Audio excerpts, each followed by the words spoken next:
Hello বন্ধুরা, welcome to খাজানা blogs. আজকে আমরা এসেছি আরেকটা নতুন জায়গায়। এটা আরও অনেক ঐতিহ্যময় পুরনো, এটা মোগল স্থাপত্যের পুরনো স্থাপত্য। এটা হচ্ছে লোদি বংশের স্থাপত্যকার্য। এখানে লোদি বংশের অনেকের সমাধি রয়েছে। এটা হচ্ছে লোদি গার্ডেন। তো এই লোদি গার্ডেন এখানে তাদের বহুলুল লোদি, আমরা যেটা জানি বহুলুল লোদি হলো লোদি বংশের প্রতিষ্ঠাতা এবং শেষ লোদি সম্রাট যিনি ছিলেন তিনি হলেন ইব্রাহিম লোদি, যাকে হারিয়ে বাবর মোগল সাম্রাজ্যের গোড়াপত্তন করেন। তো এই লোদি ডাইনেস্টির কিছু কবর এখানে রয়েছে। তো যেমন নামকরা একজন সিকান্দার লোদির কবর টম্ব এখানে রয়েছে। তো সেটা আমরা আজকে দেখব। এই যে লোদি গার্ডেন, এটা কিন্তু টোটাল 90 একর জায়গার উপর তৈরি করা হয়েছে। আর এটার কিন্তু কোনো টিকিট নেই, পুরো ফ্রিতে, বিনামূল্যে। প্রচুর বড় গার্ডেন, শান্ত শীতল পরিবেশ। চলো তোমাদেরকে এক এক করে দেখাই। টুকি সামনেই দাঁড়িয়ে আছে। আর এই লোদি গার্ডেনটা আরেকটা ব্যাপার, এটা হচ্ছে খান মার্কেট আর সফদারজং টম্বের ঠিক মাঝখানে অবস্থিত। চলো এগিয়ে যাই।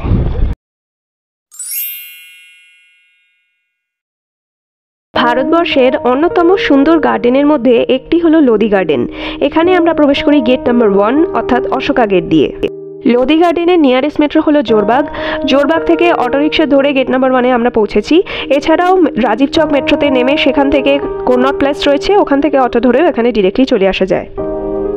এখানকার টাইমিংটা তোমরা বোর্ডে দেখতেই পাচ্ছ। 1 এপ্রিল থেকে 30 সেপ্টেম্বর পর্যন্ত সকাল 5:30 থেকে রাত 8টা এবং 1 অক্টোবর থেকে 31 মার্চ পর্যন্ত সকাল 6টা থেকে রাত 8টা। ঐতিহাসিক এই বাগানের প্রবেশ মূল্য সম্পূর্ণ শূন্য, অর্থাৎ এন্ট্রি টিকিট একদম ফ্রি। গার্ডেনটির ভিতর প্রবেশ করলেই দেখা যাবে যে রাস্তার দুধারে অসংখ্য গাছপালা সারি সারিভাবে ভরে রয়েছে। কিছু কিছু বৃক্ষ এতই সুউচ্চ যেন এই নীল আকাশকে ছুঁয়ে নিল। সবুজে সবুজাময় দুধার এবং তারই মধ্যে রং বেরঙের ফুল ফুটে রয়েছে। শহরের এই চূড়ান্ত ব্যস্ততা এবং কোলাহলের মধ্যেও প্রকৃতির স্নিগ্ধ শ্যামল ও সবুজ রূপ উপভোগ করতে চাইলে নিশ্চয়ই এই বাগানে একবার আসা উচিত। নাম না জানা এই গাছেদের ভিড়ের জন্য প্রকৃতি এখানে খুবই শীতল। সূর্যের প্রখর রৌদ্র থাকলেও সেই রৌদ্র যেন গাছের ভিড় ভেদ করে আমাদের মাথা স্পর্শ করতে পারছে না। তারই মধ্যে মৃদুমন্দ বাতাস ক্রমশ বয়ে চলে এবং একই সঙ্গে এখানে সবসময় চলতে থাকে এক মধুর সঙ্গীত, যে সঙ্গীত বিভিন্ন পাখিদের দ্বারা গাওয়া।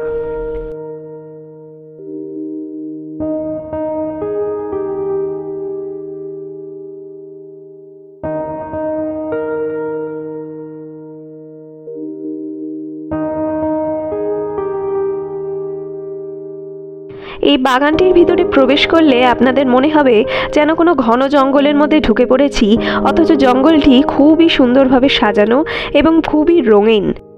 এত বড় বাগান এত সুন্দরভাবে সাজিয়ে রাখা এবং এত সুন্দরভাবে পরিচর্যা করে তোলা, সত্যি এক্ষেত্রে কর্তৃপক্ষের ভূমিকা কিন্তু অবিস্মরণীয়। বর্তমানে এই অংশটি ASI অর্থাৎ আর্কিওলজিক্যাল সার্ভে অফ ইন্ডিয়ার তত্ত্বাবধানে রয়েছে। রং বেরঙের এই ফুলের মেলার মধ্যে একদিকে যেমন ভিড় হয়েছে মানুষের ছবি তোলার জন্য, সেরকমই অন্যদিকে ভিড় হয়েছে প্রজাপতি আর মৌমাছিরও মধু খাওয়ার জন্য। 90 একর জমি অধিবেষ্টিত এই লোদি গার্ডেন তৈরি হয়েছিল 1451 থেকে 1526 সালের মধ্যে। ফুল দ্বারা অধিবেষ্টিত এই লোদি গার্ডেনের মধ্যে রয়েছে আরও অনেক ঐতিহাসিক স্থাপত্য শিল্প, যার মধ্যে নিহিত রয়েছে ইতিহাসের অশেষ গল্প ও কাহিনী।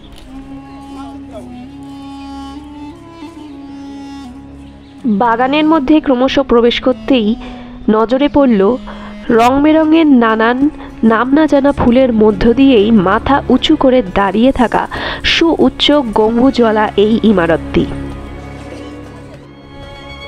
লোধি রাজবংশের দ্বিতীয় শাসক সিকান্দার লোদি দিল্লির সিংহাসনে থাকা অবস্থায় বিশাল এই গম্বুজাকার ইমারতটি নির্মাণ করেছিলেন। গম্বুজাকৃতি সুউচ্চ এই ইমারত 1490 সালে নির্মিত হয়েছে এবং বাগানের অভ্যন্তরে প্রবেশ করার এটিই প্রধান দরজা বা প্রধান অংশ বলা যেতে পারে। সুউচ্চ এই ইমারতের দেয়ালগুলির দিকে তাকালে লক্ষ্য করা যাবে লোদি বংশের শিল্পকলার নিদর্শন।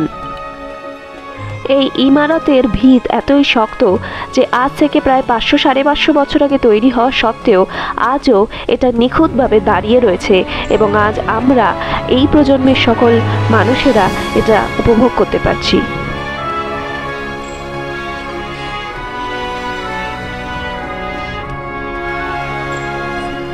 লোদি বংশের শিল্পকলার প্রমাণস্বরূপ এই ইমারত, কাছে গিয়ে দাঁড়ালে গায়ে কাটা দেবে। এখানকার খাড়াই সিঁড়ি অতিক্রম করে উপরে উঠতেই নজরে পড়ল ইমারতের শিল্পকলা। বিশাল এই ইমারতের উচ্চতা প্রায় 95 ফুট এবং দেয়ালগুলির উচ্চতা 39 ফুট, আর দৈর্ঘ্য ও প্রস্থ দুটোই একেবারে 66 ফুট। সেই জন্যই এই ইমারতটির নাম বাড়া গুম্বার দেয়া হয়েছে।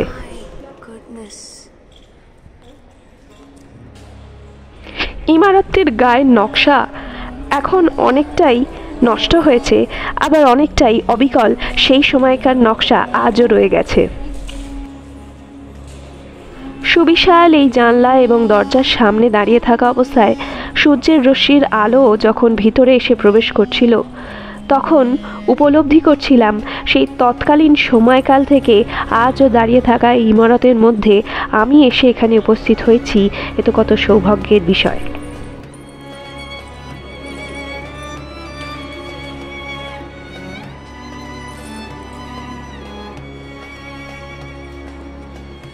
বাড়া গুম্বার নামে পরিচিত এই ইমারত থেকে ভিতরের দিকে প্রবেশ করলেই এর সংলগ্ন অবস্থাতেই রয়েছে সিকান্দার লোদির মেহমানখানা এবং একটি বড় মসজিদ।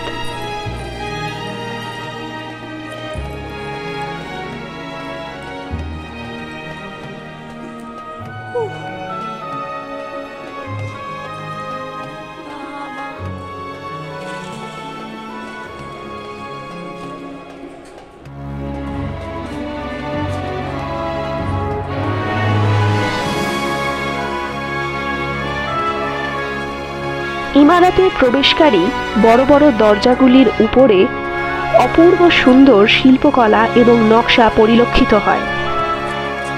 500-550 বছর আগে তৈরি করা এই নকশাগুলি আজও নিখুঁতভাবে এখানে রয়ে গেছে।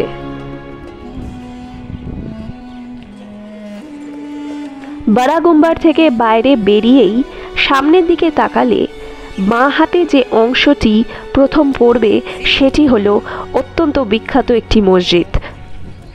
সিকান্দার লোদি তার অতিথিদের জন্য এই মসজিদটি তৈরি করেছিলেন। অসাধারণ কারুকার্য এবং শিল্পকলায় ভরা এই মসজিদের উল্টো দিকেই, অর্থাৎ বাড়া গুম্বা থেকে বেরিয়ে তার ডান দিকেই এই যে অংশটি রয়েছে, এটি হলো সিকান্দার লোদির মেহমানখানা। সিকান্দার লোদি নির্মিত এই মসজিদটির দেওয়ালের কারুকার্য এতটাই অপূর্ব যে এটি দৃষ্টি আকর্ষণ করেছে শুধুমাত্র দেশের মানুষেরই নয়, এমনকি দেশ বিদেশ থেকে সকল মানুষেরই। মসজিদটির প্রতিটি দেওয়াল থেকে শুরু করে যে গম্বুজগুলি রয়েছে সেগুলো পর্যন্ত অপূর্ব কারুকার্য দ্বারা সজ্জিত এবং প্রত্যেকটি দেওয়ালের মধ্যেই আরবি হরফে অসংখ্য কিছু লেখা রয়েছে। মসজিদের দেওয়ালে বা জানলার উপরে এবং প্রবেশদ্বারের উপরে সব জায়গাতেই লক্ষ্য করা যাবে আরবি ভাষায় লিখিত অসংখ্য কিছু। ক্যালিগ্রাফি দিয়ে মূলত এখানে সুন্দর এক শিল্পকলা করা হয়েছে।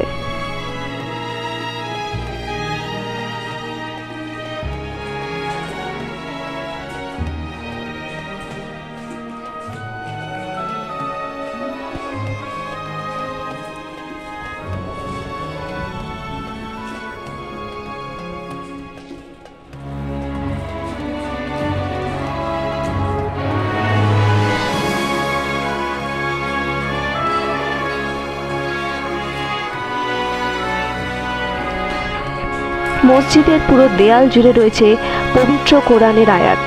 সিকান্দার লোদি তার মেহমানদের জন্য কতই ভালোবাসা দিয়ে এই মসজিদটি তৈরি করেছিলেন, তাই এই মসজিদের নকশা এবং এই মসজিদ তৈরি করার পিছনে যে পরিশ্রম গেছে সেটা দেখেই বোঝা যাচ্ছে।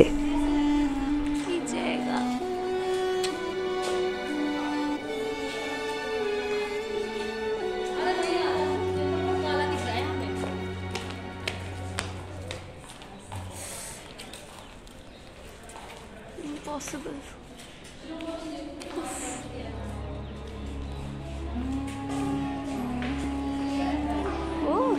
দেশের জিনিসপত্র চুরি করার জন্য ওরা অনেক কিছুই নিয়ে এসছে।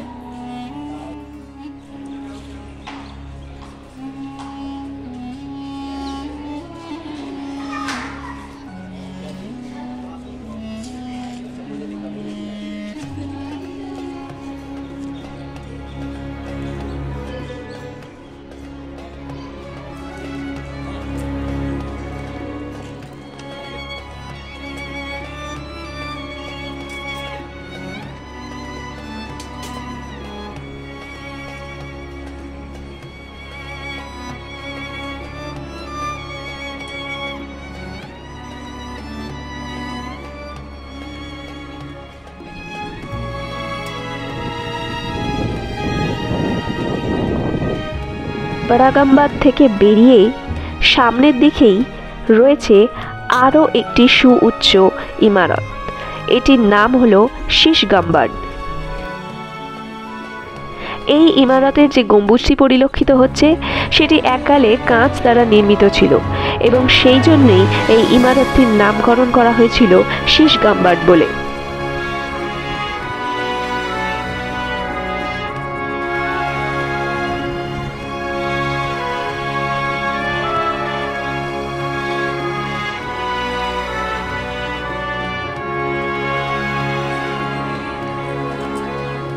নান্দনিক নকশা অঙ্কিত দরজার মধ্যে দিয়ে প্রবেশ করার পর শীশমহলের গম্বুজ নজরে পড়ে। এই গম্বুজটির দিকে ভালোভাবে পরিলক্ষিত করলে দেখা যাবে যে অনেকটাই দীর্ঘ 500-550 বছর ধরে দাঁড়িয়ে থাকা এই সমস্ত ইমারতগুলি, এদের গম্বুজের অনেকটাই নষ্ট হয়েছে বটে, কিন্তু তবুও তার মধ্যে দিয়ে তৎকালীন লোদি বংশের শিল্পকলা কিন্তু ভালোভাবেই ফুটে উঠেছে। এবং লোদি বংশ যা মোগল সাম্রাজ্যেরও আগে, অর্থাৎ অনেক অনেক পুরনো, সেই অবস্থাতেও আজও দাঁড়িয়ে রয়েছে। এবং শীশ গম্বুজের ভিতর প্রবেশ করতেই এখানে আমরা লক্ষ্য করি যে অনেকগুলি কবর রয়েছে। এখানে মোট 8টি কবর রয়েছে, কিন্তু এই কবরগুলি কার সেই বিষয়ে কোনো তথ্য এখানে দেওয়া ছিল না। কিন্তু মনে করা হয় যে লোদি বংশের তৎকালীন রাজত্বকালীন সময়ে যে সমস্ত মানুষরা লোদি বংশের বিভিন্ন রকমের যুদ্ধে অংশগ্রহণ করেছিলেন এবং লোদি বংশের জন্য নিজেদের প্রাণ বলিদান দিয়েছিলেন, তাদেরই কবর এখানে রাখা রয়েছে।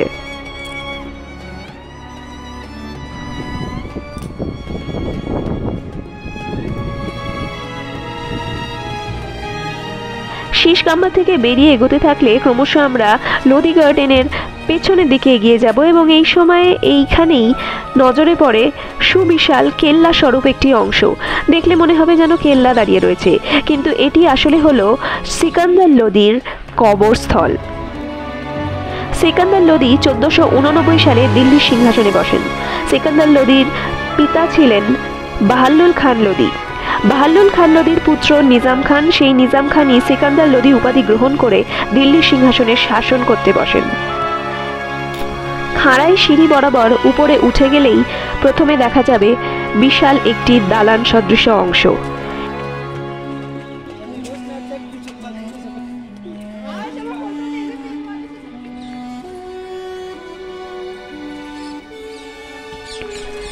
সামনের এই বড় দরজার ভিতর দিয়েই প্রবেশ করলে নজরে পড়বে সিকান্দার লোদির বাদশাহী কবরস্থল।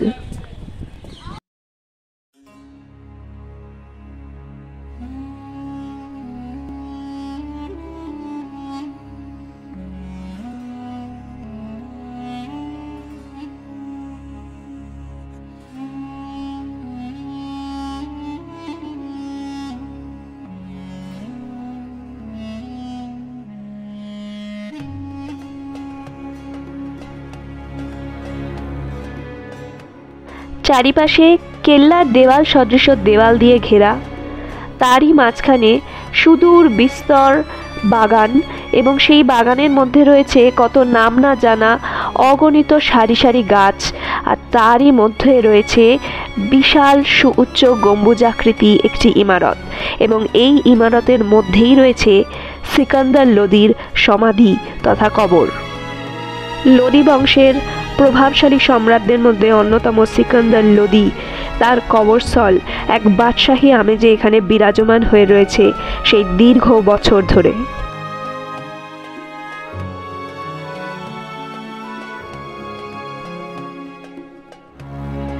লোদি বংশের শেষ সম্রাট তথা সিকান্দার লোদির পুত্র ইব্রাহিম লোদি 1517 সালে সিকান্দার লোদির মৃত্যুর পর তার পিতাকে সম্মান প্রদানের উদ্দেশ্যে এই কবরটি তৈরি করেন।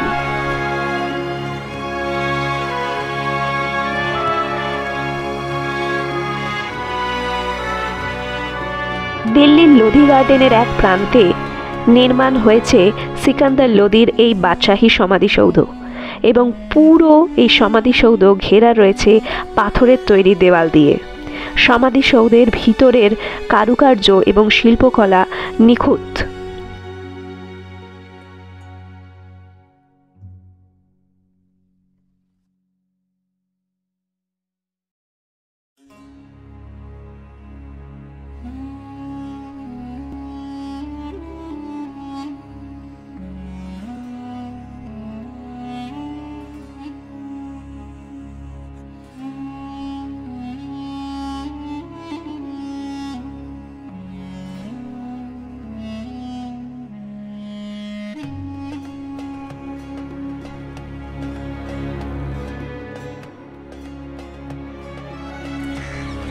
দীর্ঘ 2.5 ঘন্টা ধরে লোদি গার্ডেনের ভিতরে ভ্রমণ করে এখানকার সুন্দরভাবে সাজানো বাগান গাছপালা একদিকে যেমন পরিলক্ষিত করেছি, সেরকমইভাবে এই গার্ডেনের ভিতরে যে ঐতিহাসিক ইমারত এবং তার ভিতরে লুকিয়ে থাকা ইতিহাসের গল্প সেগুলো আমরা উপলব্ধি করতে পেরেছি।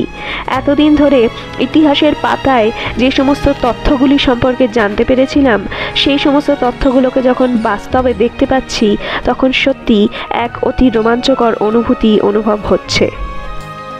দিল্লি ভ্রমণের ডায়েরিতে এরকম আরও ঐতিহাসিক জায়গায় যাওয়ার ইচ্ছা রইল এবং সেই সমস্ত জায়গাগুলিতে গিয়ে যথাসম্ভব ভিডিও করে তোমাদের দেখানোর আমরা প্রচেষ্টা করব।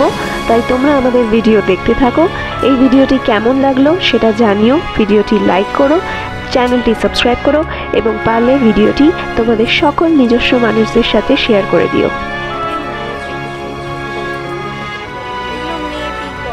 আগের দিন ওইখানেও ছিল। আর এটা কেন বলছি পিকক,